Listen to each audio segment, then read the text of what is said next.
Болницата за гинекологија во Скопски Чаир повторно бара мазут за загревање. На интернет страницата на јавни набавки има распишано оглас за фирма која ќе испорача мазут. Договорот ќе биде со важност од 1 година, а чини околу 50.000 евра.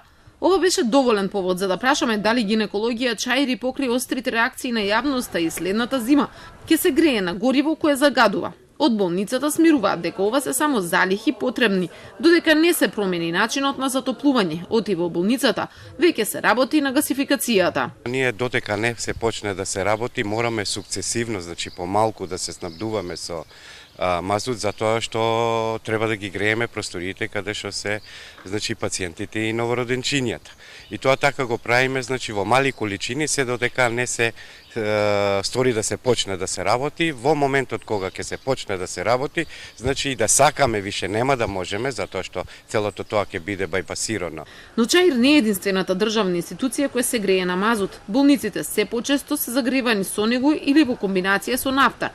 Не заостануваат многу ниту касарните, училиштата и градинките. Доволно е да се погледне само сајтот за електронски набавки, за да се види дека последен договор за мазут кој го склучила со приватна фирма е Гостиварската општа болница. Подолу е и болницата 8 септември во Скопје, но меѓу барателите на мазут се и Министерството за одбрана и внатрешни работи. Од невладината организација Шеста звезда, која го истражувала влијанието од согорувањето на мазутот, велат дека со неговото согорување се испуштаат канцерогени честички. Околу законската регулатива и околу законските прописи, таму е во основа јасно кажано, меѓутоа според нас и според она што го имаме до сега добиено како резултат, недостасува оној момент на контрола на имплементација, односно контрола на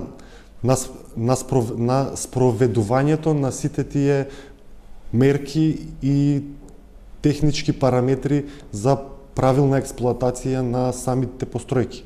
Според законската регулатива, во мазутот кој се користи е дозволено да има до 1% сулфур. Сепак проблемот се помалите постројки со капацитети до 1 мегават, кои немаат контрола од државата.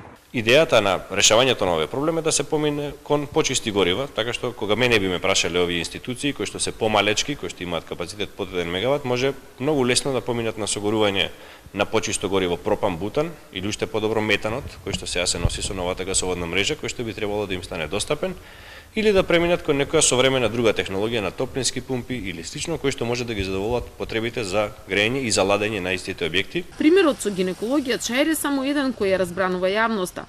Таму веќе е во процедура местање на котлара за газ, но од застарениот и штетниот начин на загревање со мазут тешко се откажуваат голем број на други државни институции.